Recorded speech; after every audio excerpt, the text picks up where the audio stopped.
Hello बाबू, कैसे हैं आप सभी। आज हम लोग बात करने वाले हैं बिलियन सॉल्यूशन के बारे में। ठीक है, बिलियन सॉल्यूशन सॉल्यूशन के बारे में आज हम लोग बात करने वाले हैं, बिलियन के बारे में। और इस सॉल्यूशन चैप्टर से एग्जाम में बनने वाले सारे क्वेश्चन को हम देखिए डिस्कस करेंगे। और आप लोग शुरू से लेकर लास्ट तक हमारे साथ देखिए बने रहिएगा। आप चाहे तो इस स्पीड बढ़ा के भी आप सुन सकते हैं, ठीक ना। आप जितना में मेरी आवाज़ को कंफर्टेबल सुनने में आपको जितना लगे उतना स्पीड आप बढ़ा सकते हैं। और हमारे चैनल को थोड़ा लाइक और सब्सक्राइब जरूर कर लीजिए, शेयर भी कर दीजिए ताकि हर कोई को भला हो जाए। और ये आप लोग के लिए सारी इतनी सारी मेहनत है। और ये क्लास देखिए कंपटीशन के हिसाब से बनाया गया है, ठीक ना। आप किसी भी बोर्ड लेवल का तैयारी कर रहे हैं, कोई भी कंपटीशन की तैयारी कर रहे हैं, तो आपके लिए बहुत ही क्लास आपका हेल्पफुल साबित होने वाला है। चलिए इस सेशन को चालू करते हैं, आप लोगों को समझाते हैं, ठीक ना। और ट्वेल्थ में पढ़ने वाले छात्र, 11th में पढ़ने वाले छात्र जरूर इस वीडियो को देख सकते हैं। प्लस में अगर 10th क्लास में भी छात्र हैं जो बोर्ड का एग्जाम दे रहे हैं, तो उनके लिए अगर उनके सिलेबस में बिलियन पढ़ना है तो भी इस बात को सुन सकते हैं, पढ़ सकते हैं, समझ सकते हैं। अगर आप कंपटीशन का एग्जाम देने वाले हैं तो आपके लिए भी ये क्लास बहुत ज़्यादा हेल्पफुल है। किसी भी कंपटीशन के लिए ये क्लास आपके लिए हेल्पफुल है। चलिए आपको देख कर ही पीडीएफ आपको मज़ा आ जाएगा कि क्या मतलब मेहनत है। चलिए सुनिए, यहाँ पे आते हैं हम लोग बिलियन के बारे में। देखिए बिलियन, बिलियन है क्या। बिलियन जो होता है ना, दो या दो से अधिक पदार्थों का समांग मिश्रण होता है। बिलियन क्या होता है, दो या दो से अधिक पदार्थों का समांग मिश्रण होता है। बिलियन के दो मुख्य घटक भी होते हैं। एक होता है हम लोग का विलय होता है। क्या होता है बाबू, विलय। एक विलय होता है, एक क्या होता है, विलायक होता है। एक क्या होता है, विलायक। एक होता है हम लोग का विलायक होता है। तो विलयन का दो मुख्य घटक होता है, विलय प्लस में विलायक होता है, यानी कि सोलूट और सोलवेंट। सोलूट हो गया, प्लस में सोलवेंट होते हैं। दोनों को मिलाने के बाद ही विलयन बनता है। तो विलयन जो होता है, दो या दो से अधिक अधिक पदार्थों का समांगी मिश्रण होता है। एक समांग मिश्रण है, होमोजीनियस मिक्सचर होता है। यह होमोजीनियस मिक्सचर है हम लोगों को। और इसमें दो घटक होते हैं, दो घटक होते हैं। जैसे केवल पानी है तो पानी को हम लोग ना खाली विलायक बोलेंगे, क्योंकि स्पेशल केवल अकेला पानी है और वो भी शुद्ध पानी है, तो इसे खाली विलायक बोलेंगे। इस पानी के अंदर हम चीनी मिला देते हैं, चीनी मिला देते हैं तो हमारा हो जाएगा चीनी एक घटक हो गया जिसे विलय कहते हैं। पानी एक घटक हो गया जिसे विलायक कहते हैं। कभी भी चीनी ना कम ही रहेगा, विलय ना। चीनी को क्या बोलेंगे, विलय बोलेंगे। क्या बोलेंगे बाबू, विलय। चीनी को हम लोग क्या बोलेंगे, हम लोग विलय। चीनी को हम लोग विलय बोलेंगे। इस चीनी को क्या बोलेंगे, हम लोग विलय कहेंगे। विलय तो कभी भी विलय ना कम रहता है, जबकि पानी कभी भी ज़्यादा रहेगा, विलायक क्या रहेगा, ज़्यादा। विलायक जो होता है ना कभी भी क्या रहता है, ज़्यादा रहता है। पानी ज़्यादा होगा, चीनी कम होगा। तो बिलियन के अंदर, बिलियन में दो घटक होता है, एक होता है विलय होता है, एक होता है विलायक होता है। तो विलायक ज़्यादा होगा, विलय आपका कम होगा। तो अब विलय हमेशा कम रहता है और पानी हमेशा ज़्यादा रहेगा, ठीक है। और दोनों के मिश्रण को क्या कहेंगे, हम लोग बिलियन कहेंगे। देखिए यहाँ पे विलायक के बारे में लिखे हैं। विलायक को इंग्लिश में सोलवेंट कहते हैं। वह पदार्थ जो बड़ी मात्रा में हो, ज़्यादा मात्रा में हो और विलयन की भौतिक अवस्था को निर्धारित करता है। विलयन के भौतिक भौतिक अवस्था, बात भौतिक बोले तो ठोस हो गया, यानी कि लिक्विड हो गया, यानी कि लिक्विड कह लीजिए, ठीक ना। लिक्विड कह लीजिए, चाहे सॉलिड का बात कर लीजिए, चाहे गैस का बात कर लीजिए। तो भौतिक अवस्था के अंदर मतलब सॉलिड पार्ट हो गया, लिक्विड पार्ट हो गया, गैस पार्ट हो गया। तो हम लोग के भौतिक में आता है भौतिक। भौतिक अवस्था का मतलब होता है ठोस, द्रव, गैस। तो विलायक हम लोग का एक कोई जरूरी नहीं है कि विलायक केवल पानी विलायक हो सकता है। विलायक के अंदर जैसे पानी हम लोग का द्रव है, तो हम लोग का विलायक ठोस भी हो सकता है। विलायक क्या होता है, ठोस भी हो सकता है। विलायक आपका द्रव भी हो सकता है। यानी कि यहाँ पे जैसे हमको तांबा बनाना है, ठीक ना। तांबा बनाना है तो तांबा बनाने के लिए क्या मिलाते हैं, कॉपर प्लस में क्या मिलाते हैं, इसमें बताइए। कॉपर प्लस में जस्ता मिलाते हैं। तो बताइए क्या यहाँ पे तांबा हम लोग का विलयन नहीं है, विलयन है। किसका विलयन है, तो ठोस ठोस का विलयन है। कॉपर भी ठोस है आपका, जिंक भी ठोस है। यहाँ कॉपर ज़्यादा मात्रा में होता है तो विलायक हो जाएगा। कॉपर 80% होता है तांबा में, जिंक आपका 20% होता है तांबा में। तो यहाँ पे 20% आपका जिंक है तो जिंक विलय हो जाएगा, यहाँ कॉपर विलायक हो जाएगा। तो हम लोग का विलयन यही तो समझना है आपका। एग्जाम में पूछेगा कि विलयन होता है तो तीनों में होता है। ठोस में भी होगा सर, लिक्विड में भी होगा, गैस में भी होगा, तीनों के अंदर हो सकता है, ठीक ना। तो यहाँ पे विलायक जो है वह पदार्थ है, ठीक ना। वह पदार्थ जो बड़ी मात्रा में होता है, ज़्यादा मात्रा में। विलायक हमेशा ज़्यादा रहेगा। और विलयन की भौतिक अवस्था, भौतिक अवस्था बोले तो ठोस द्रव की अवस्था को बताता है। क्लियर हो गया बातें। नेक्स्ट विलय, विलय को इंग्लिश में सोलूट बोलते हैं। अयस्क कहता वह पदार्थ है जो विलायक में घुल जाता है, विलायक में घुल जाता है या कम मात्रा में होता है। विलय हमेशा कम रहता है, विलय क्या होता है, हमेशा कम रहेगा, कम रहेगा। ये भी तीनों अब फॉर्मेट में होगा, तीनों फॉर्मेट बोले तो ठोस के फॉर्मेट में हो सकता है, द्रव के फॉर्मेट यानी कि सॉलिड के फॉर्मेट में हो सकता है, लिक्विड के फॉर्मेट में हो सकता है, प्लस में गैस के फॉर्मेट में हो सकता है। ठीक है ना, तो तीनों फॉर्मेट में आपका सॉलिड भी होगा। और या तो कह सकते हैं कि जो ये हम लोग को विलायक में घुल सकता है या इसकी मात्रा क्या होती है, कम होती है। नेक्स्ट आगे देखिए, समांगी विषमांगी मिश्रण में क्या अंतर है। देखिए पहले समांगी विषमांगी के बाद इनका परिभाषा। समांगी एक ऐसा मिश्रण है जिसमें संरचना और सर्वत्र एक समान होता है, इसमें विलय के कण एक समान घुले रहते हैं, ये भी हम कह सकते हैं। और विषमांगी मिश्रण एक ऐसा मिश्रण होता है जिसमें सर्वत्र संरचनाएं समान नहीं होती है, चाहे कह सकते हैं कि इनमें भिन्न भिन्न विलय के कण, इसमें भिन्न भिन्न विलय के कण जो होते हैं घुले रहते हैं, इसमें डिफरेंट डिफरेंट विलय के पार्टिकल जो होते हैं घुले रहते हैं। नेक्स्ट अगला अगला हो गया इनका चरण। देखिए हम लोग को समांगी मिश्रण होता है एकल चरण में होता है, एकल चरण में विद्यमान होता है। इसमें ठोस हो गया, द्रव हो गया, गैस हो गया, तीनों के अंदर हो सकते हैं, केवल एकल चरण बोल सकते हैं। या तो देखिए हम आपको इसका सरल परिभाषा बताते हैं, ठीक ना। यहाँ पे सरल परिभाषा यही है कि जो समांगी होते हैं उनमें जो घटक होते हैं वो एक समान घुले रहते हैं, उनका घटक घटक जो होते हैं जिससे बनना है वो घटक एक समान घुले रहेंगे। प्लस में कह सकते हैं कि समांगी का सांद्रण, सांद्रण जो होता है ना एक समान। सांद्रण क्या होता है, देखिए विलयन का गुण होता है सांद्रण, आगे जाके एक्सप्लेन करेंगे आप लोगों को हम। सांद्रण विलयन का गुण होता है, मान लो जिस विलयन में ना सांद्रता एक समान होगी, सांद्रण एक समान होगा तो ओकरा समांगी कह सकते हैं। जैसे मान लो चीनी है, अगर कोई पानी में हम चीनी मिलाए हैं, अगर एक जैसा पूरा घुला दिए हैं, एकदम समान मीठा लग रहा है पूरा विलयन, तो उसका सांद्रण समान कहेंगे, प्लस में वो हमको समांगी होगा। विषमांगी इसमें दो या दो से अधिक चरण होती है, ठीक है ना, दो या दो से अधिक चरण होती है, तीनों में होता है, ठोस द्रव गैस में। या तो कह सकते हैं इसका सांद्रण भिन्न भिन्न होता है, एक जैसा मीठा नहीं लगेगा। ज्यादा चीनी घोल देंगे तो विलीनों में नीचे और जामा होता है, पेंदी में ऐसे मतलब ग्लास के पेंदी में ऐसे चीनी ज्यादा घोल देंगे नीचे जामा हो जाएगा, तो ऊपर के पानी थोड़ा सा कम मीठा लगेगा, नीचे वाला चीनी जहाँ ज्यादा जामा है ज्यादा मीठा लगेगा, तो सांद्रण बिगाड़ देते हैं। तो हम लोग को दो चरणों में होता है, जबकि समांगी हम लोग का एक चरणों में होता है, एक चरणों में होता है। चलिए नेक्स्ट आगे चलते हैं हम लोग। आगे हम लोग के यहाँ पे उपस्थिति के बाद है कि उपस्थिति यह एक समान उपस्थित संरचना में होता है। जो समांगी होता है वो एक समान उपस्थिति संरचना में होता है। विषमांगी के इनके घटक के दृष्टिगत रूप से पहचाना जा सकता है, क्योंकि इनके देखो विषमांगी में जो घटक होते हैं ना वो दृष्टि रूप से यानी कि विजिबल रूप से उसको पहचान सकते हैं कि क्या उसमें घोले हम लोग, क्योंकि उसके कण दिखाई देते हैं। लेकिन समांगी में समान रूप से मिले होते हैं तो कण दिखाई इनके नहीं देते हैं। नेक्स्ट यहाँ पे उदाहरण है, यहाँ पे समांगी का उदाहरण है कि खारा जल हो गया, हवा हो गया, सिरका हो गया, मिश्र धातु हो गया, जैसे पीतल हो गया मिश्र धातु में, ये सारे के सारे समांगी हैं। ठीक है ना, पीतल में हम पहचान नहीं पाएंगे कौन जिंक है कौन ओकरा में कॉपर है, ठीक है। जबकि यहाँ पे विषमांगी के एग्जाम्पल है जल में रेत हो गया, जल में रेत वहाँ पहचान लेगी कि पानी है बालू है। तेल और जल दोनों का अमिश्रणीय होता है, अमिश्रण होता है, तेल और जल होता है तो विषमांगी है। मिट्टी हो जाएगा आपका, कोई सलाद बनाते हैं किसी प्रकार के सलाद जो खाते हैं आप लोग, तो वो हमारे विषमांगी मिश्रण का एग्जाम्पल है। नेक्स्ट आगे घटकों का पृथक्करण। हम लोग समांगी मिश्रण को कैसे अलग करेंगे, घटकों के भौतिक साधन द्वारा आसानी से अलग नहीं कर सकते हैं। अगर समांगी मिश्रण है, जैसे पीतल है तो पीतल हम लोग का बना हुआ है पीतल प्लस में सॉरी सर टीना कॉपर प्लस में जिंक का बना है, तो कॉपर जिंक को आसान भौतिक विधि से, भौतिक विधि बोले तो हाथ के द्वारा अपने कोई सामान्य प्रक्रिया द्वारा मतलब उसको अलग नहीं कर सकते हैं। हाथ ही बोलिए, ठीक ना, हाथ से हम लोग अलग नहीं कर सकते उसको, सामान्य तरीका से अलग नहीं कर पाएंगे समांगी मिश्रण को।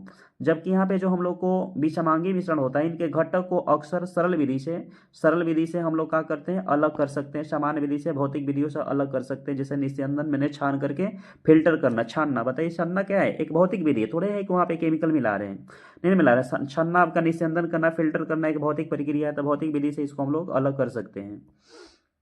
कण का आकार, यहाँ बात करें समांगी के कण नग्न आंखों से दिखाई नहीं देते हैं क्योंकि समान रूप से मिले होते हैं, लेकिन इनके कण का आकार जो अक्सर आंखों से देखा जा सकता है, नग्न आंखों से आप लोग विषमांगी के कण को देख सकते हैं। यहाँ पे गुण के आधार पर नेक्स्ट बात करें कि इनका गुण, मिश्रण के प्रत्येक भाग का गुण एक समान होता है। गुण एक समान बोले सांद्रण एक समान, यानी कि समांगी के प्रत्येक भाग का जो गुण होगा एक समान होगा, जबकि विषमांगी का गुण क्या होता है, भिन्न भिन्न होता है। क्या होता है, भिन्न भिन्न होता है। नेक्स्ट यहाँ पे अगला अगला अगला पॉइंट है कि विषमांगी के गुण अलग अलग होते हैं, यही बात है। उपयोग के आधार पे यहाँ पे कुछ मतलब अंतर है, उपयोग के आधार पे। जैसे विलयन और मिश्र धातुओं में उपयोग किया जाता है समांगी का, यानी कि समांगी का हम लोग विलयन बनाने में भी यूज करते हैं, प्लस में मिश्र धातु बनाने में यूज करते हैं। जबकि विषमांगी जो होता है, विषमांगी निलंबन, पराश या कोलाइडी जैसे, ठीक ना, कोलाइडी जैसे मिश्रण में इसका प्रयोग करते हैं। हाँ ठीक ना, विषमांगी मिश्रण का प्रयोग करता कहाँ होता है, कोलाइडी जैसे मिश्रण में इसका प्रयोग किया जाता है। नेक्स्ट है टिंडल प्रभाव। देखिए टिंडल प्रभाव को नहीं दिखाएगा क्योंकि कण, देखिए टिंडल प्रभाव को समांगी विलयन नहीं दिखाता, कारण है कि इसमें कण जो है, कण समान रूप से मिले होते हैं। आज समान रूप से कण मिला होगा तो कण का प्रकीर्णन नहीं होगा। जब कण जो है प्रकाश का स्कैटरिंग नहीं करेगा, प्रकाश का प्रकीर्णन नहीं करेगा, तो टिंडल प्रभाव को नहीं दिखाएगा। जबकि विषमांगी में कण हम लोग को समान रूप से दिखाई देता है, और दिखाई देता है तो जब इसमें कण दिखाई देगा तो प्रकाश का प्रकीर्णन करेगा, इसलिए टिंडल प्रभाव को दिखाई देगा। टिंडल प्रभाव के लिए प्रकाश का प्रकीर्णन होना जरूरी है। और समांगी में हम लोग को क्या होता है कि समांगी जो समांगी विलयन है, समांगी विलयन है, टिंडल प्रभाव को नहीं दिखाता, जबकि विषमांगी दिखाता है। दिखाने के कारण इसलिए है कि समांगी में कण समान रूप से मिले होते हैं और प्रकाश के प्रकीर्णन नहीं करते हैं, जबकि प्रकाश का प्रकीर्णन करता है विषमांगी, इसलिए टिंडल प्रभाव को दिखाता है। नेक्स्ट यहाँ पे देखिए दैनिक जीवन में अगर बात करें तो ना विलयन क्यों जरूरी है। इन्हें विलय और विलायक की अवस्था के आधार पे बांटा जाता है, ठीक ना, विलय विलायक की अवस्था पे हम लोग को विलयन को बांटते हैं। जैसे यहाँ पे गैसीय विलयन है, गैसीय विलयन एग्जाम में बहुत पूछता है, 12th में भी पूछता है, बोर्ड में भी पूछता है, कंपटीशन एग्जाम में पूछता है कि गैस गैस का मिश्रण बताइए। हवा, हवा क्या है बताइए, गैस है, गैस का मिश्रण होता है। तो यहाँ पे गैसीय विलयन कर सकते हैं। तरल का विलयन बताइए, तरल में कहने के दो द्रव का मिश्रण, तरल में घुली गैस, तरल या ठोस जैसे जल में ऑक्सीजन, जल में ऑक्सीजन हो जाएगा, चाहे यहाँ पे एथेनॉल हो गया आपका जल के अंदर, जल के अंदर आपको इथाइल अल्कोहल मिला दीजिए, यानी कि पानी भी आपका द्रव, इथाइल अल्कोहल भी आपका द्रव है, ये आपका तरल का एग्जाम्पल हो जाएगा। का किसका एग्जाम्पल, तरल, तरल का। ठोस विलयन का एग्जाम्पल कोई देखिए यहाँ पे कहता ठोस में विलयन, विलयन ठोस या गैस, जैसे प्लेडियम हाइड्रोजन, प्लेडियम हाइड्रोजन का मिश्रण जो होता है ये ठोस विलयन का एग्जाम्पल है, यानी कि प्लेडियम और हाइड्रोजन का मिश्रण जो होता है ठोस विलयन का क्या है, एग्जाम्पल है। नेक्स्ट अगला है कि स्वच्छ टेबल फॉर्मेट में प्रदान किए गए कुछ प्रतिबिंब के आधार पे यहाँ पे हम लोग देखने वाले हैं। देखिए यहाँ पे टेबल यहाँ दिया गया है विलयन के आधार पे। जैसे गैसीय विलयन, गैस में यहाँ पे गैस और गैस, गैस और गैस का देखे तो ऑक्सीजन और नाइट्रोजन गैस का मिश्रण गैसीय विलयन का एग्जाम्पल है, ठीक है ना, गैसीय विलयन का एग्जाम्पल है। नेक्स्ट अगला हो गया यहाँ पे तरल और गैस, जैसे यहाँ द्रव और गैस का मिश्रण देखना है तो क्लोरोफॉर्म, क्लोरोफॉर्म और नाइट्रोजन, क्लोरोफॉर्म आपका द्रव हो गया, नाइट्रोजन आपका गैस हो गया, दोनों का मिश्रण, ये तरल और गैस का मिश्रण है, ठीक है ना, तरल और गैस का मिश्रण है। नेक्स्ट अगला ठोस और गैस का बात करें तो ठोस और गैस का तो नाइट्रोजन, नाइट्रोजन आपका गैस है, यहाँ इसमें कपूर मिला दीजिए, ठीक ना, तो आपका नाइट्रोजन गैस में कपूर का मिश्रण ठोस में गैस का एग्जाम्पल है, ठोस में किसका एग्जाम्पल है, गैस का एग्जाम्पल है। नेक्स्ट अगला तरल विलयन, तरल विलयन का अगर एग्जाम्पल देखें तो ये एनसीईआरटी टॉपिक है, ठीक है ना, या एनसीईआरटी है, 12th के एनसीईआरटी में दिया है इस टेबल को, तो ये बहुत जरूरी है हर एग्जाम के लिए, मतलब हर कंपटीशन हर एग्जाम के लिए बहुत ज़्यादा जरूरी है। आपके लाइफ में अगर 12th के छात्र हैं तो आपके लाइफ में आगे भी काम करेंगे, टीआरई एग्जाम के लिए, टीचर्स के लिए, कंपटीशन में जरूर यहाँ से पूछता रहता है क्वेश्चन। देखिए गैस और तरल को मिलाएंगे तो जल में विलीन ऑक्सीजन, ठीक ना, जल में विलीन ऑक्सीजन आपका गैस में तरल का एग्जाम्पल है। तरल तरल बोले तो दोनों द्रव होना चाहिए, जल में इथाइल एल्कोहल, विलीन विलीन विलीन एथेनॉल दिया है यहाँ पे, जिसे जल में इथाइल एल्कोहल बोलते हैं। इथाइल एल्कोहल सामान्यतः पीने वाला एल्कोहल होता है, ठीक ना। और ठोस और तरल है, ठोस और तरल बोले तो जल में ग्लूकोज, जल में ग्लूकोज आपका ठोस में तरल का एग्जाम्पल है। नेक्स्ट अगला यहाँ पे गैस और ठोस, ठोस विलयन के एग्जाम्पल, 3 गो ठोस विलयन के एग्जाम्पल है। गैस में ठोस, जहाँ ठोस ज्यादा होना चाहिए गैस कम होना चाहिए, प्लेडियम में हाइड्रोजन का विलयन है। तरल में ठोस है सोडियम के साथ पारे का मिश्रण, सोडियम आपका ठोस हो गया, पारे का मिश्रण हो गया इसमें, ठीक ना, सोडियम में पारे का मिश्रण तरल में ठोस का एग्जाम्पल है। ठोस में ठोस है सोना में तांबा, सोना और तांबा का मिश्रण हो गया, ठोस में ठोस का विलयन है, ठोस में ठोस का विलयन है। देखिए मेरे कहने का मतलब यह है कि विलयन हम लोग का देखिए द्रव में भी होता है, ठीक ना, विलयन हम लोग को सॉलिड में भी होता है, विलयन हम लोग को लिक्विड में भी होता है, विलयन हम लोग को गैस में भी होता है, विलयन हम लोग को तीनों में पॉसिबल है। हाँ नेक्स्ट यहाँ पे विलयन के प्रकार, विलयन के प्रकार में पहला है संतृप्त विलयन, कहता है इसमें विलय की वह अधिकतम मात्रा होती है जो किसी निश्चित तापमान पर घुल सकती है। संतृप्त विलयन उसे कहते हैं, कहते हैं विलय की वह अधिकतम मात्रा जो किसी निश्चित तापमान पर घुल सकती है, या तो कह सकते हैं विलायक के अंदर पानी में, ठीक ना, पानी जैसे पानी है तो पानी का अपना जैसे 5 लीटर पानी लेते हैं तो 5 लीटर पानी का अपना क्षमता होगा चीनी घुलाने का, कितना चीनी अपना अंदर घुला सकता है। अब 5 लीटर पानी है तो 5 kg चीनी तो घुला नहीं सकता है, 5 kg चीनी तो घुला नहीं सकता, इस पानी का क्षमता होगा। तो अगर पानी जो है अपने क्षमता के अनुसार जितना विलय घुला ले, अधिक से अधिक मैक्सिमम मैक्सिमम जितना विलय घुला लेगा तो वही उसका क्या कहलाएगा, संतृप्त विलयन का कहलाएगा। और जब घुलाना बंद करेगा पानी, 5 लीटर पानी जब विलय को घुलाना बंद कर देगा तो हम लोग को असंतृप्त हो जाएगा। क्या होगा, असंतृप्त। यानी कि असंतृप्त होता है कि सामान्य ताप पर अधिक विलय घोला जा सकता है, यानी कि सामान्य ताप पर, यानी कि सामान्य तापमान पर अधिक से अधिक जितना विलय हम लोग घोल दें, अधिक से अधिक जितना विलय, यानी कि जब तक घुलेगा, यानी कि पानी के अंदर जब तक हमारा विलय घुलेगा संतृप्त, जब घुलना बंद करेगा उसे जबरदस्ती घुला दे भाई साहब, सामान्य ताप पर ज़्यादा मात्रा में घुला दे तो असंतृप्त कहलाता है। एक अति संतृप्त विलयन है, इसमें एक विशेष तापमान पर धारण करने की क्षमता से अधिक विलय घुलाया जा सकता है। यानी कि जो सामान्य तापमान होता है, एक विशेष तापमान होता है, उसके जो सामान्य तापमान पे जो पानी का जो क्षमता, विलय का जो क्षमता होगा, उस क्षमता से अधिक अगर विलय ओकरा में घुला दे, वो प्रकृति जिसकी अस्थिर होती है तो उसे अति हाइपरटोनिक बोलते हैं। यह हो गया सेचुरेटेड सोल्यूशन, अनसेचुरेटेड सोल्यूशन हो गया, या आपका पैरासेचुरेटेड सोल्यूशन के नाम से इसको हम लोग जानते हैं। नेक्स्ट यहाँ पे हम लोग चलेंगे सांद्रण के बारे में अब, ठीक ना। यहाँ पे देखिए सांद्रता आ गया है, विलयन के सांद्रता के बारे में आप लोग को यहाँ से आप समझाने वाले हैं कि सांद्रता व्यक्त करने की क्या क्या विधियाँ होती है, कैसे इसको हम लोग व्यक्त करेंगे। चलिए यहाँ पे सांद्रण के बारे में आ गए। देखिए, किसी विलयन की सांद्रता विलायक की दी गई मात्रा में घुले विलय की मात्रा का माप होता है। सांद्रता हमेशा डिपेंड होता है विलय पर, किस पर डिपेंड होता है, विलय के ऊपर। विलय ज़्यादा रहेगा तो सांद्रता अधिक रहेगी, विलय कम रहेगा तो विलयन पंचुचुर होगी, यानी कि कम सांद्र होगा, अल्प सांद्रण होगा। तो यहाँ पे अगर सांद्रता अगर बात करें, सांद्रता किस पर डिपेंड है तो कण के संख्या, केकर कण के संख्या, तो विलय के कण की संख्या पर। विलय के कण जितने ज़्यादा होगा विलयन के सांद्रण उतने ज़्यादा होगा। कोई पानी में ज़्यादा मात्रा में आप विलय मिला रहे, चीनी मिला रहे हैं, तो ज़्यादा चीनी मिलाएंगे तो सांद्रता ज़्यादा होगा, कम मिलाएंगे तो विलयन पंचुचुर होगा। देखो, एक सांद्र विलयन का मतलब होता है कि जैसे मतलब 100 लीटर पानी है तो 100 लीटर पानी है तो 100 लीटर पानी, 100 लीटर का, सॉरी सर, 100 लीटर का विलयन है ना। और 100 लीटर के विलयन में अगर हम 5 ग्राम चीनी डाले हैं और बाकी 95 लीटर पानी है, एक में 95 लीटर नहीं, 5 ग्राम की जगह 5 kg कर देते हैं ना, 5 kg चीनी है और बाकी 95 लीटर पानी है, तो बताइए 95 में 5 kg का क्या औकात है, एकदम ना के बराबर है एकदम। तो जहाँ अधिक, यहाँ पे 95 लीटर पानी प्लस में 95 से भी कम एकड़ में मान के चलिए चीनी है, तो ये हम लोग को हो जाएगा, बताइए सांद्र विलयन। क्या होगा, एकड़ पंचुचुर विलयन बोलेंगे, तनु विलयन बोलेंगे, क्योंकि एकड़ में विलय ना के बराबर है, एकदम 5 ग्राम चीनी है। अगर यहाँ पे हम कर ले, मान के चलिए यहाँ पे कर लेते हैं, जैसे मान लो हम 75 लीटर पानी कर लेते हैं, 25 kg चीनी कर लेते हैं, तो हम लोग को सांद्र विलयन हो जाएगा। क्या हो जाएगा, सांद्र विलयन हो जाएगा। चलिए नेक्स्ट इसको समझाते हैं। किसी विलयन की सांद्रता विलायक की दी गई मात्रा में घुले हुए विलय की मात्रा पर डिपेंड है। सही बात है, विलय के मात्रा पर डिपेंड करता है सांद्रण। ऑब्जेक्टिव में पूछ सकता है एग्जाम में कि सांद्रता बताइए किस पर डिपेंड करता है, तो विलायक में दी गई मात्रा के में घुले हुए विलय की मात्रा पर डिपेंड करता है। इसे आमतौर पर मोलरता, मोललाता, द्रव्यमान प्रतिशत, आयतन प्रतिशत और मोल अंश के रूप में इसको सांद्रण को लिखा जाता है और व्यक्त किया जाता है। आइए इधर दिखाते हैं।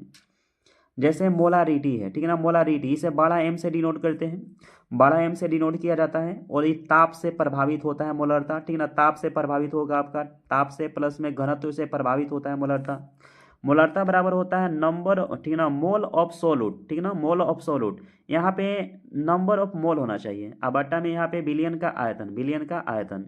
तो मोलरता बराबर तो होता है फॉर्मूला, मोल संख्या बटा में विलय का क्या होता है, आयतन। आयतन काम होना चाहिए था लीटर में, या आयतन का यहाँ देखिए लीटर लिखा, लीटर ऑफ सोल्यूशन, तो आयतन हमारा लीटर में होना चाहिए, काम है लीटर में। तो यहाँ पे बताइए, अगर इस 1 लीटर विलयन में जितना विलय के कण की संख्या मिलाएंगे, विलय के कण की संख्या मिलाएंगे, वही हमारा क्या कहलाता है, मोलारता। मोलारता के ऐसा ही मात्रक जो होता है मोल, मोल पर लीटर होती है, मोल पर क्या होती है, लीटर। मोललाता जो होता है, यह मोललाता होता है कि प्रति केजी विलायक में यानी कि पर केजी, यानी कि किलोग्राम ऑफ सोलवेंट है, पर केजी विलायक में घुला हुआ सोलूट, घुला हुआ नंबर यानी कि मोल ऑफ जो सोलूट होता है, मोल ऑफ जो सोलूट होता है वो कहलाता है मोलालिटी। इसे स्मॉल एम से डिनोट करते हैं। और ऐसा ही मात्रक होता है इसका मोल, मोल पर केजी होता है। क्या होता है? मोल पर केजी, मोलाली, ठीक है। ये मोलालाता है, मोलालाता को मोलल कहते हैं, जबकि नहीं मोलर, ठीक है ठीक है, मोलालाता, मोलालाता को मोलल कहते हैं, जबकि मोलरता को मोलर कहते हैं। मोलरता को मोलर कहा जाता है, बड़ा एम से डिनोट करते हैं, इसे छोटा एम से डिनोट किया जाता है। नेक्स्ट है यहाँ पे percentage, mass of percentage. Mass of percentage में देखिए, जिसका परसेंटेज निकालना होगा उसका मास ऊपर रखेंगे। यहाँ मास ऑफ सॉलिड, सॉलिड के निकालना है तो यहाँ पर मास ऑफ सॉलिड ऊपर रखेंगे, बाटा में बिलियन का मास रखेंगे, गुने 100 करेंगे, गुने 100। अगर विलायक का निकालना होगा, विलायक का निकालना होगा तो मास ऑफ सॉल्वेंट करेंगे ऊपर, अब बाटा में मास ऑफ सोल्यूशन करेंगे, गुने क्या करेंगे? 100। तो मास ऑफ परसेंटेज में जिसका मास ऑफ परसेंटेज निकालना होता है उसका मास को ऊपर रखते हैं, बाटा में टोटल मास, गुने क्या करते हैं? 100 किया जाता है।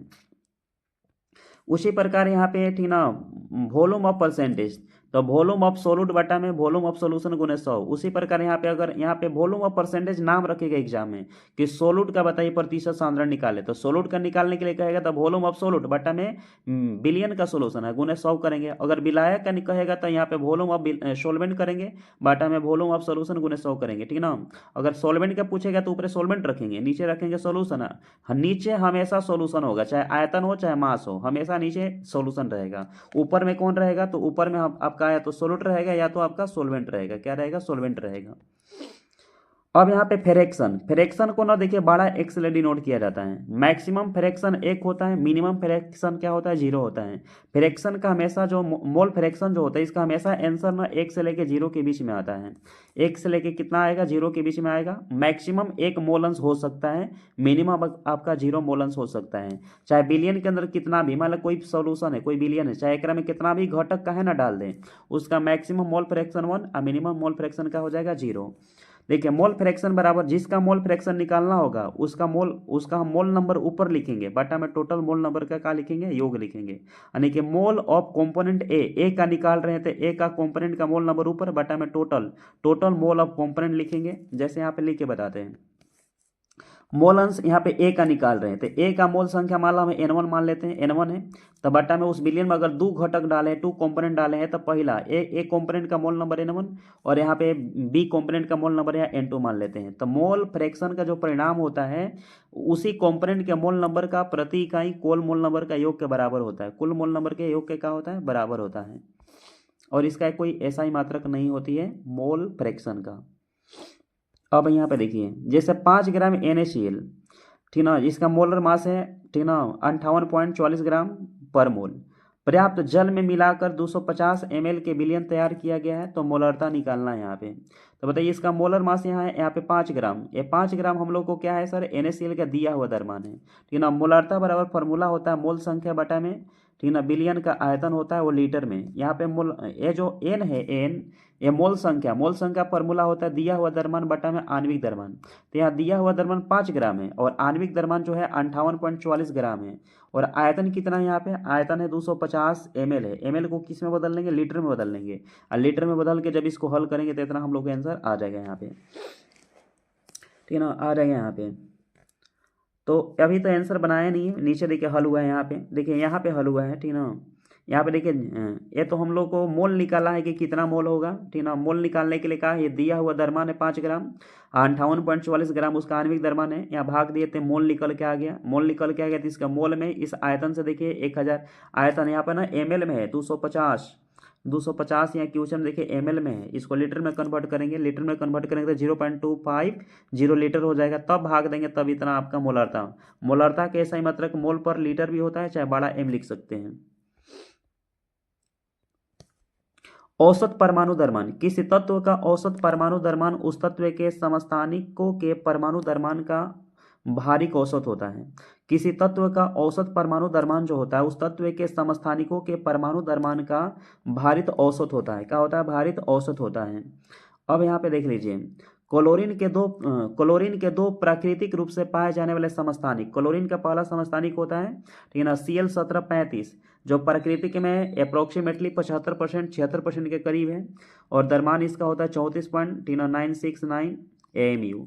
दूसरा क्लोरीन का समस्थानिक होता है जो प्राकृतिक में अप्रोक्सीमेटली 25% के करीब में है, यानी ना यानी कि 24.5% के करीब में है, यानी कि Cl1737 है। और क्लोरीन के औसत परमाणु द्रव्यमान यहाँ पे निकालना है।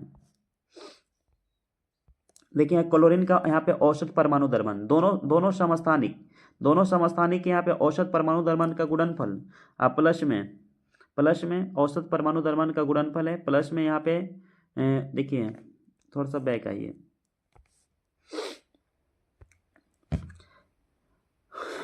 देखिए ये हम लोग का Cl17 है, इसका हम लोग का द्रव्यमान है। ये हम लोग का आपका Cl37 है, इसका परमाणु द्रव्यमान 36.969 है। हमको औसत परमाणु द्रव्यमान यहाँ पे निकालनी है। औसत परमाणु द्रव्यमान यानी कि एक का प्रतिशत, उसका दिया हुआ प्रतिशत द्रव्यमान और उसका आणविक द्रव्यमान, इसका दिया हुआ प्रतिशत उसका आणविक द्रव्यमान, दोनों में गुना करके जोड़े हैं तो इसका हम लोग को क्लोरीन का जो मास आ रहा है 35.5 के करीब में आ रही है।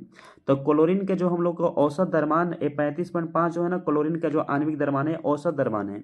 कैसे निकला है? तो प्राकृतिक में क्लोरीन के एक समस्थानिक का जो प्रतिशत है 0.7578 प्लस में उसका द्रव्यमान प्लस में दूसरा समस्थानिक का प्रतिशत प्लस में उसके द्रव्यमान को गुना करके और यहाँ पे हम ऐड किए हैं, तो ऐड किया गया है।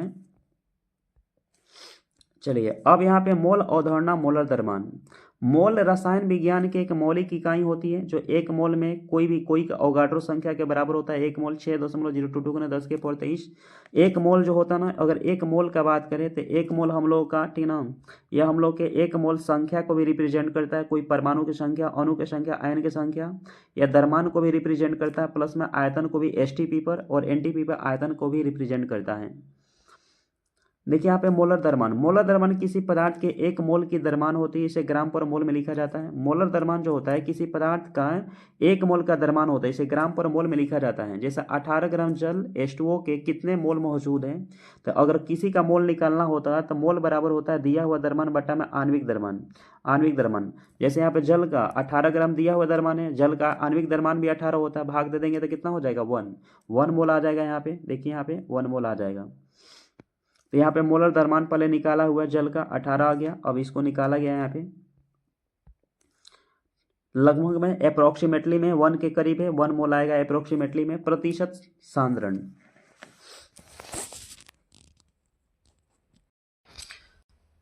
देखिए प्रतिशत सांद्रण के बारे में चलते हैं। प्रतिशत संरचना से तात्पर्य किसी यौगिक के प्रत्येक तत्व के द्रव्यमान के प्रतिशत से होता है। जैसे यहाँ पे कोई यौगिक रखते हैं हम, कैल्शियम कार्बोनेट CaCO3 रखते हैं। अब यहाँ पे कार्बन का प्रतिशत निकालना है तो कार्बन के द्रव्यमान कहाँ रखेंगे? ऊपर रखेंगे। कार्बन के मास 12 बाटा में टोटल द्रव्यमान, टोटल कैल्शियम कार्बोनेट का द्रव्यमान कितना होता है? 100 होता है। प्रतिशत के लिए यहाँ पे क्या करेंगे? 100 करेंगे, 100 से काट लेंगे 100 तो 12% आ जाएगा। यानी कि कैल्शियम कार्बोनेट में कार्बन कितना है? 12% है। क्या है? 12% है। उसी प्रकार यहाँ पे देखिए इसका फॉर्मूला है, ठीक ना, परसेंटेज ऑफ एलिमेंट। तो परसेंटेज ऑफ एलिमेंट में जिस एलिमेंट का निकालना है परसेंटेज, उसको ऊपर में रखेंगे, बटा में टोटल मास रखेंगे, कंपाउंड का गुने का करेंगे, 100 करेंगे। यहाँ पर जैसे ग्लूकोज का निकाल कर चेक किया गया है, C6H12O6 है, इसका प्रतिशत सांद्रण निकाला गया है। और ग्लूकोज में किसका निकालना है? कार्बन का। जैसे एक कार्बन के मास होता है 12, टोटल एक में ग्लूकोज में 6 कार्बन है, 6 से गुना करेंगे, बटा में टोटल ग्लूकोज के द्रव्यमान 180 होता है, गुने का करेंगे 100 कर लेंगे, गुने 100 कर लेंगे। तो यहाँ पे ग्लूकोज का प्रतिशत सांद्रण देखिए निकल के, यहाँ पे ग्लूकोज में कार्बन का प्रतिशत सांद्रण निकल के आ जाएगा। यहाँ पे यहाँ देखिए निकल के आया हुआ है, यहाँ निकाला गया है ग्लूकोज में कार्बन का। ठीक ना, अभी बताएं कि एक कार्बन का मास कितना होता है? 6। टोटल कई गो कार्बन था उसमें? एक कार्बन का मास, एक कार्बन का मास जो होता है 12 होता है, टोटल 6 कार्बन था, तो 12 छः देखिए कितना हो गया? 72। टोटल ग्लूकोज का आणविक द्रव्यमान 180 होता है।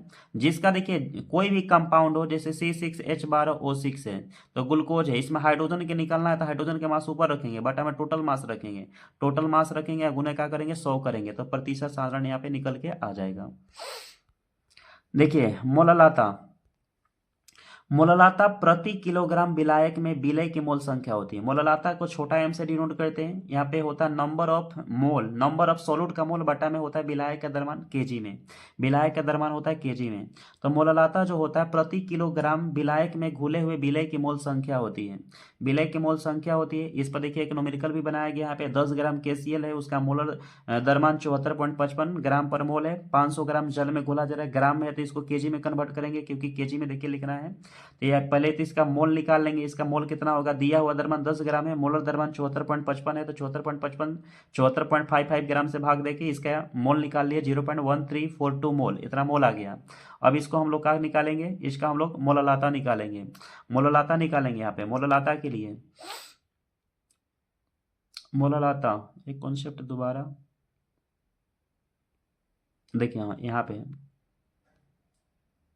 अब इसको मोललाता निकालेंगे हम लोग। मोललाता निकालेंगे तो बताइए 500 ग्राम है, तो 1 kg में लाने के लिए 1000 से भाग देंगे, और इसके मोल संख्या में इसके क्या करेंगे, आपका यह जो विलायक का द्रव्यमान है उसे भाग दे देंगे, आ जाएगा मोललाता। मोललाता को छोटा m से डिनोट किया जाता है। अब है द्रव्यमान प्रतिशत है। देखिए, द्रव्यमान प्रतिशत विलय के द्रव्यमान को बिलियन के कुल द्रव्यमान से विभाजित करके 100 से गुणा करने पर हमको राशि जो प्राप्त होती है वही द्रव्यमान प्रतिशत होती है। मास प्रतिशत में देखिए, मास प्रतिशत में जिसका हमको द्रव्यमान प्रतिशत मोल अंश एक ही जैसा होता है, जिसका द्रव्यमान प्रतिशत निकालेंगे, जैसे विलय का निकाल रहे हैं तो विलय का द्रव्यमान ऊपर रखेंगे, बटा में विलयन का द्रव्यमान करेंगे, गुने का करेंगे 100 करेंगे। आप लोग ये सब याद करने की कोई जरूरी नहीं है। द्रव्यमान प्रतिशत में खाली इतने याद रखिए कि जेकर द्रव्यमान प्रतिशत निकालना होगा उसका द्रव्यमान ऊपर रखेंगे, बटा में टोटल द्रव्यमान रखेंगे, गुने का करेंगे 100 करेंगे, गुने 100 करेंगे। जैसे यहाँ पे देखिए एक क्वेश्चन एक पे 25 ग्राम चीनी को 200 ग्राम जल में तैयार किया गया है, तो द्रव्यमान प्रतिशत चीनी का निकालना है, तो 25 बटा में क्या करेंगे 200 200, ठीक है ना, 25 बट्टा में, अच्छा रुक जरूर पूरा बिलियन, नीचे 200 नहीं रखेंगे क्योंकि 200 ना हमारा जल का द्रव्यमान है, चीनी का द्रव्यमान 25 है, बट्टा में बिलियन का द्रव्यमान, तो बिलियन का द्रव्यमान 25 और यह 200 दोनों जोड़ के होगा, ठीक ना, क्योंकि विलय विलायक जोड़ने के बाद ना बिलियन आएगा, तो 200 कितना हो जाएगा 225 गुने 100 कर लेंगे, तो यहाँ पे आ जाएगा हम लोग को चीनी का द्रव्यमान प्रतिशत निकल के आ जाएगी। अगर ये पानी के कहता था पानी के लिए 200, अब बट्टा में क्या करते 225 करते गुने 100 करते, तो यहाँ पे पानी विलाय का द्रव्यमान प्रतिशत निकल के आ जाता, ठीक है ना। अब यहाँ पे देखिए नेक्स्ट आगे आयतन प्रतिशत। अगर आयतन प्रतिशत की बात करें तो जेकर आयतन प्रतिशत निकालना होगा उसका आयतन ऊपर, बटा में टोटल आयतन करेंगे, गुने का करेंगे 100 करेंगे। उसी प्रकार इस पर देखिए क्वेश्चन भी बनाया गया यहाँ पे आयतन प्रतिशत पे, ठीक ना। 150 लीटर के विलियन है, उसमें 5, ठीक ना, 50 मिलीलीटर इथाइल एल्कोहल है, तो यहाँ पर हमको प्रतिशत सांद्रण निकालना है, तो क्या कर लेंगे 50 कर लेंगे इथाइल एल्कोहल, बटा में टोटल 150 प्लस में 150 आपका विलायक है, प्लस में 150 50 क्या आपका विलय है, दोनों जोड़ लेंगे तो 200 हो जाएगा, आयतन हो जाएगा, प्लस में यहाँ पे 100 से गुना कर लेंगे तो आपका 25 आ जाएगा, 25% यहाँ पे कहा जाएगा विलय का प्रतिशत सांद्रण आ जाएगी। अब यहाँ पे ग्राम अणु द्रव्यमान मोलंश अभी मोलंश की परिभाषा बता रहे थे, जेकर मोलंश निकालना होगा ओकर मोल संख्या ऊपर, बटा में टोटल मोल संख्या क्या करते हैं योग करते हैं। अब यहाँ पे देखिए मोलंश निकाला 2 ग्राम NaCl और 8 मोल जल वाले विलियन में विलय के अणु ग्राम के मोलंश की गणना करना है। तो पहले तो यहाँ पे देखिए टोटल मोल निकाल लीजिए। यहाँ पे NaCl का मोल कितना है 2 है, जल का मोल कितना है 8 है, टोटल मोल कितना हो गया 10। अब हमको केकर मोल से निकालना है NaCl का निकालना है, तो जेकर मोल निकालना होगा ओकर मोल संख्या ऊपर, बटा में टोटल मोल संख्या करेंगे। अब निकल के आ जाएगा मोल फ्रैक्शन 0 पॉइंट कितना हो जाएगा 2, 0 पॉइंट का आ जाएगा 2, 0 पॉइंट देखिए 2 यहाँ पे निकल के आया है 0.2। देखिए बेहतरीन क्लास के लिए आप लोग हमारे इस चैनल पर जाइएगा तो हम बिलियन का एक एपिसोड क्लास भी डाले हैं, ठीक है ना, महामैराथन क्लास डाले हैं, लगभग 1.5 घंटा का होगा, वहाँ जाके एकदम बहुत बेहतरीन से न्यूमेरिकल के क्लास आप लोग समझ सकते हैं। देखिए यहाँ पे मोलरता प्रति लीटर बिलियन में विलय की मोल संख्या को मोलरता कहते हैं, ठीक ना। इसका सूत्र होता है मोल, ठीक ना, विलय के मोल संख्या बटा में बिलियन का आयतन हो जाएगा, और इसकी इकाई होती है मोल पर लीटर होती है, इकाई क्या होती है मोल पर लीटर होती है। मोललाता होता है प्रति किलोग्राम विलायक में विलय की मोल संख्या को मोललाता कहते हैं, और मोल पर केजी इसका एसआई मात्रक होता है। मोल पर केजी क्या होती है इसकी एसआई मात्रक होती है। अब प्रतिशत सांद्रण देखो प्रतिशत सांद्रण में आपको सिंपल बता देते हैं, जेकर प्रतिशत सांद्रण निकालना होगा उसका मात्रा ऊपर रखेंगे, ठीक है ना। आयतन के हिसाब से निकालना है तो ऊपर विलय का आयतन ऊपर, बटा में विलयन का आयतन गुणे 100 करेंगे। द्रव्यमान के आधार पर निकालना है तो विलय का द्रव्यमान बटा, चाहे ऊपर में हमेशा विलय विलायक का द्रव्यमान होगा चाहे आयतन होगा, नीचे हमेशा विलियन का होगा, नीचे हमेशा किसका होगा विलियन का, चाहे आयतन रखे चाहे द्रव्यमान रखे, जेकर आधार पर आप निकालें। देखिए यहाँ पर उसी प्रकार आयतन प्रतिशत निकाला गया है, ठीक है ना, आयतन प्रतिशत निकाल के फॉर्मूला में यहाँ पे दिया गया है। चलिए यहाँ पे विलयों की विलयता के बारे में अब हम बात करते हैं। विलय की विलयता के बारे में, विलयों की विलयता के बारे में आप लोग को यहाँ पे समझाते हैं विलयों की विलयता क्या है। अब यहाँ से नेक्स्ट क्लास में चलिए आप लोग को अब दिखाते हैं। चलिए विलयों की विलयता किसी विलायक में किसी पदार्थ की विलयता इन बातों में निर्भर करती है। पहला, विलय विलाय की प्रकृति पर। पहला डिपेंड करता है विलय विलाय की प्रकृति पर। देखिए, समान कहता समान और सामान्य को घोला जाए, अगर यहाँ पे समान और समान विलय और चाहे विलायक को घोला जाए तो नियम लागू होता है। जहां ध्रुवीय विलय ध्रुवीय विलायक और अध्रुवीय विलय अध्रुवीय विलायक को घोलते हैं। अगर यहाँ पे एक समान समान का मतलब क्या, अगर विलय जिस प्रकृति का है विलायक भी उसी प्रकृति का होगा और दोनों को अगर हम घोलते हैं तो विलयता हम लोग को विलय की विलयता ना बढ़ेगा। चाहे विलायक भी दोनों समान नेचर का है उसमें घोलते हैं तो विलयता हम लोग को क्या होगी, बढ़ेगी। नहीं समझ पा रहे हैं? देखिए हम ये समझा रहे हैं, जैसे H2O आपका ध्रुवीय होता है चाहे अकार्बनिक है ना। अब इसको हम जल में मिलाते हैं, सॉरी सर, यहाँ पे H2O हो गया जल और सल्फ्यूरिक अम्ल लेते हैं H2SO4 लेते हैं तो सल्फ्यूरिक अम्ल भी अकार्बनिक है जल भी अकार्बनिक है, दोनों को मिला देते हैं तो आपस में विलयता बढ़ जाएगी। लेकिन जल को हम उठा के बेंजीन में मिलाते हैं, बेंजीन आपका कार्बनिक यौगिक है, बताइए दोनों का नेचर एक जैसा नहीं है, तो बताइए एक जैसा नहीं है तो विलयता प्रभावित होगा, चाहे कम घुलेगा, नहीं घुलेगा, ना के बराबर घुलेगी। तो वही बात लिखे हैं, विलय और विलाय की प्रकृति विलयता में अगर समान नेचर, अगर समान समान को घोला जाए, अगर समान नेचर वाला हो जिसे हम लोग ध्रुवीय ध्रुवीय बोलते हैं, अगर ध्रुवीय ध्रुवीय को घोलेंगे तो विलयता बढ़ेगा और ध्रुवीय अध्रुवीय को घोलेंगे तो विलयता बढ़ेगा। लेकिन ध्रुवीय को उठा के अध्रुवीय में डालेंगे तो विलयता घट जाएगी। नेक्स्ट है तापमान। तापमान भी विलयता को प्रभावित करता है। ठोस के लिए विलयता आमतौर पर तापमान के साथ बढ़ती है। मान लो हम पानी है, पानी के अंदर ना हम इसमें चीनी को डाल दिए, चीनी इसमें डाल करके ताप को बढ़ाएंगे तो विलयता बढ़ेगा, क्योंकि चीनी ज्यादा घुलेगा ताप बढ़ाएंगे तो तापमान के साथ हमारा विलयता क्या होती है, प्रभावित होता है। और यहाँ पे अभिक्रिया उष्मा शोषी, अगर मान लें उष्मा एकरा में अगर उष्मा का शोषण करेगा तो उष्मा शोषी होगा, उष्मा निकालेगा बाहर तो उष्मा छेपी होगा। तापमान बढ़ाने पर विलयता कम हो जाती है, गैस का कम हो जाता है। मतलब पानी में यानी कि पानी के अंदर गैस को डाल के तापमान बढ़ाएंगे तो उसका विलयता क्या होगा, कम होगा। नेक्स्ट है दबाव। कहता है यह केवल गैसों को महत्वपूर्ण रूप से प्रभावित करता है। दाब बढ़ाने पर ना विलयता बढ़ती है। मतलब पानी है, जैसे आप लोग स्प्राइट पीते होंगे, स्प्राइट के अंदर ना क्रम CO2 नीचे भरल रहता है तो CO2 भारी होने के कारण निचवा होता है। और कोको कोला क्या था ना, कोई भी पेय पदार्थ बोलते हैं, पेय पदार्थ के अंदर CO2 होता है, भारी होने के कारण नीचे बैठा होता है। आप पानी में जब ऊपर से ऐसे प्रेशर लगाएंगे, प्रेशर लगा देंगे तो CO2 जो होता है ना उच्च दाब पर सांद्रित हो जाता है और सांद्रित होने के बाद इसका विलयता बढ़ जाती है, मोल संख्या भी बढ़ जाता है। अब आइए हेनरी नियम। हेनरी नियम आपको देखिए, हेनरी का नियम कहता है कि किसी तरल में घुली गैस की मात्रा तरल के ऊपर उसके आंशिक दबाव का अनुक्रमानुपाती होता है। आंशिक दबाव देखिए, हेनरी का नियम होता है कि जब किसी तरल के अंदर, ठीक ना, तरल के अंदर, ठीक ना, आंशिक दबाव डाला जाता है तो उसमें विलय के जो गैस होगा ना, जो गैसीय विलयन के विलय, जो हम लोग को गैस के विलय होगा, गैस वाला जो विलय होगा उसमें क्या होता है, वृद्धि हो जाता है, या मोल अंश गैस के विलय की संख्या में, कण की संख्या में वृद्धि हो जाता है, उसे हेनरी का नियम कहते हैं। फिर से सुनिए, हेनरी का नियम आंशिक दाब पे लागू होता है। जब किसी विलयन में आंशिक दाब, जब किसी ऐसे यहाँ पे परिभाषा ऐसे लिखेंगे कि जब कोई द्रव विलय द्रव ठीक ना, जब कोई द्रव विलयन में गैस विलय को डालकर, गैस को डालकर अगर उसमें आंशिक दाब बढ़ाएंगे तो गैस के मोल अंश में क्या होता है, वृद्धि हो जाता है। गैस के मोल अंश में क्या होता है, वृद्धि हो जाता है। आंशिक दाब पे होता है प्लस में निम्न ताप पर, हेनरी का नियम निम्न ताप पर लागू होता है, आंशिक दाब पे होता है। नेक्स्ट आगे देखिए, ये हेनरी नियम में के जो होता है, हेनरी नियम का नियतांक होता है, के जो होता है नियतांक होता है, और स्थिरांक के गैस के विलय के आधार पे बदलता रहता है। हम लोग का जो स्थिरांक को के है हेनरी नियम का, वो गैस के आधार पे बदलता रहता है, तापमान से भी प्रभावित होता है, तापमान से प्रभावित होता है।